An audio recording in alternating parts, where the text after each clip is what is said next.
सहारा के साथ रहिए। आपको कन्हई शाह का विरोध करना है कीजिए,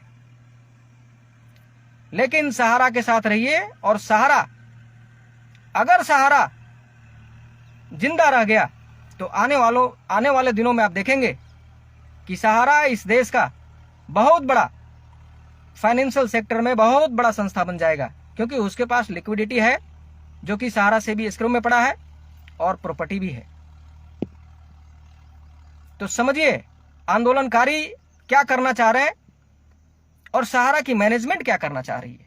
आज सहारा की मैनेजमेंट कमांड में सभी रेगुलेटर को जवाब दे रही है, सभी रेगुलेटरों का समन्स का नोटिस का जवाब दे रही है, कोर्ट में जा रही है, supreme court, high court, consumer court, lower court, सभी जगह जवाब दे रही है।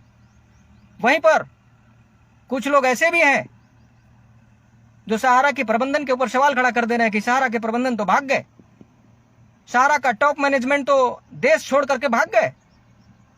ऐसा कुछ भी नहीं है, सहारा की मैनेजमेंट यहीं पर है।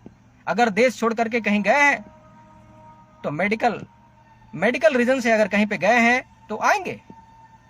सहारा न कभी भागा था और न भागा है और न भागेगा। बहुत जल्द आपको दिखेगा कि सहारा जिस तरह से लड़ाई लड़ी है, आने वाले 15-20 दिन के अंदर जो कुछ भी आज डील चल रही है, फंडिंग होना शुरू होगा, सहारा फिर से अपना काम शुरू करेगा, फिर से लोगों को रोजगार देगा।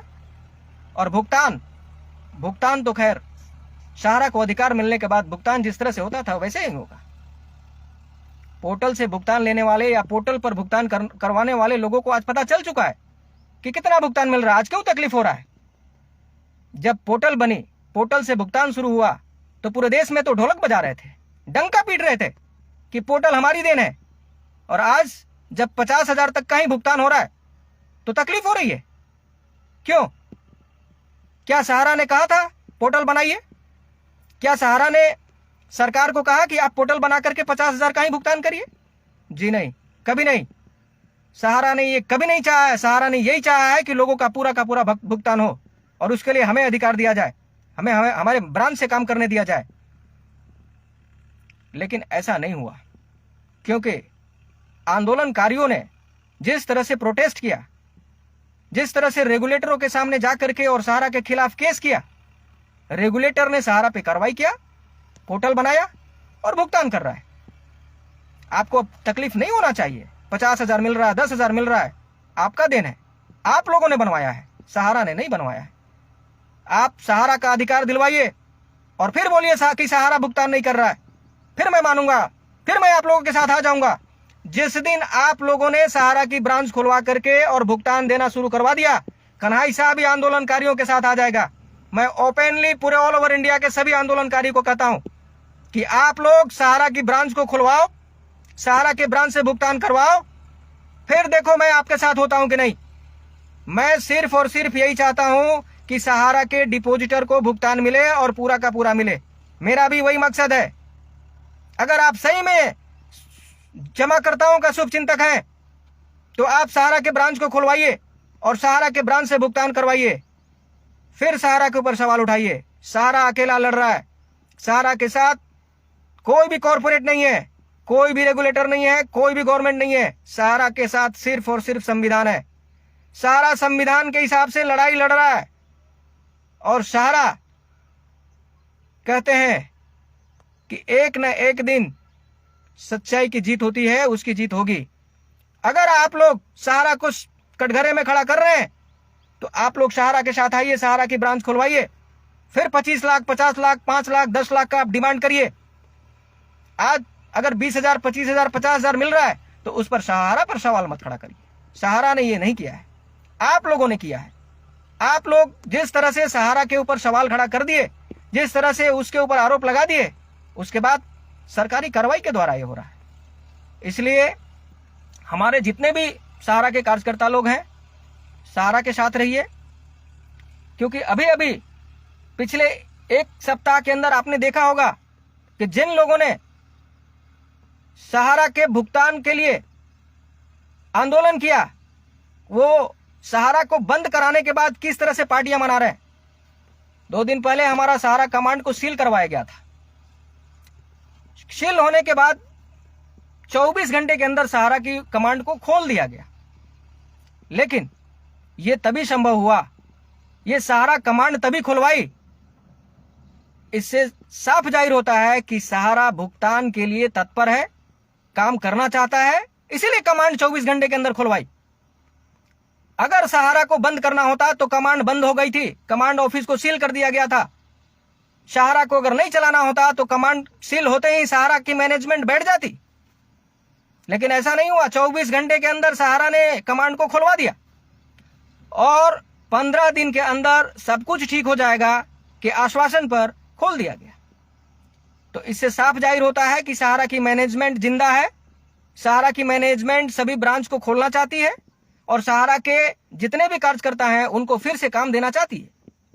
तो सहारा के जितने भी लोग जुड़े हुए हैं, सहारियंस हैं, नहीं भी हैं और सहारा के साथ जुड़े रहना चाहते हैं या जुड़ना चाहते हैं, तो सहारा का साथ दीजिए।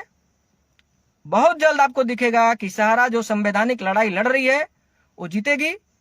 ब्रांच खुलेगा और ब्रांच से नए काम भी होंगे। जिस तरह से अभी 12 स्टेटों में हो रही है, सभी स्टेट में होंगे, भुगतान भी होंगे, लेकिन अधिकार मिलने के बाद। अभी तक अधिकार मिला नहीं है। जिस तरह से आज का टारगेट किया जा रहा है, प्रबंधन को टारगेट किया जा रहा है, प्रबंधन के ऊपर सवाल खड़ा किया जा रहा है कि प्रबंधन भाग गया, भगौड़े हैं।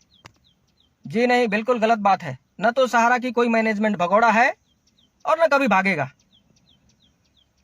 जहां तक रेगुलेटर समन्स, नोटिस, जवाब, कानूनी कार्रवाई, कानूनी लड़ाई लड़ने का सवाल है, तो सहारा 14 साल से लड़ रही है, आज तक भागी नहीं है और न भागेगी। जो कंपनी चोर होती है वो यहां अपना ऑफिस खोल करके नहीं बैठे रहती है। कमांड बंद हो गई होती, अगर चोर होती तो कमांड बंद हो गई होती। तो जितने भी सहारा इंडिया चोर है बोलने वाले लोग हैं, वो शायद सहारा की एथिक्स को नहीं जानते, इसलिए बोल रहे हैं। और अगर सही में आप सहारियंस हैं तो अभी भी आपके पास मौका है, अभी भी आपके पास वक्त है, सहारा का साथ दीजिए। जो अभी सहारा का डील चल रहा है, जो कुछ भी रियल एस्टेट सेक्टर में जो भी कंपनी आने जा रही है, जो भी फंडिंग वगैरह होने जा रहा है, उसके बाद सहारा बहुत मजबूती से आने जा रही है, बहुत मजबूती से एनआई शुरू करेगी। सीआरसीएस, सहारा की कोई भी सोसाइटी अभी तक बंद नहीं हुई है, सिर्फ उस पर रोक लगाई गई है। एक सोसाइटी चालू है और सीआरसीएस और सहारा बहुत जल्द चारों सोसाइटियों को एक्टिव कर देगी। तो कार्यकर्ता जितने भी हैं वो आश्वस्त रहें, उनका कामकाज फिर से शुरू होने जा रहा है। कमीशन वगैरह जो भी पेंडिंग होगा सब मिलने जा रहा है। जहां तक मुझे पता है वो यही है कि सहारा बहुत जल्द आपको आपका जितना भी बकाया है सब देने वाली है। जमाकर्ताओं के लिए ऑलरेडी 40,000 करोड़ की लिक्विडिटी है। अगर सुप्रीम कोर्ट सहारा को अधिकार दे दिया, परमिशन दे दिया, तो ब्रांच से भी भुगतान होगा। अगर पोर्टल से करवाएगी तो पोर्टल से होगा। इसलिए जो भी गुमराह करने वाले लोग हैं, आंदोलनकारी हैं, उनको पहचानिए कि ये सहारा के फेवर में है कि नहीं है। और मुझे नहीं लगता जो सहारा की ऑफिस बंद होने पर पार्टियां करता हो वो सहारा की फेवर में हो। वो कभी भी सहारा के लिए काम नहीं करता है या वो कभी भी सहारा को जिंदा नहीं देखना चाहता है, तो उनका बिल्कुल साथ मत दीजिए। बहुत जल्द सहारा के खास करके जितने भी डेडिकेटेड सहारियंस हैं, कार्यकर्ता हैं, आप लोग कंफ्यूज मत होइए। बहुत जल्द 15 से 20 दिन के अंदर आप लोगों को दिखेगा कि सहारा फिर से ब्रांच से अपना कामकाज शुरू कर दिया।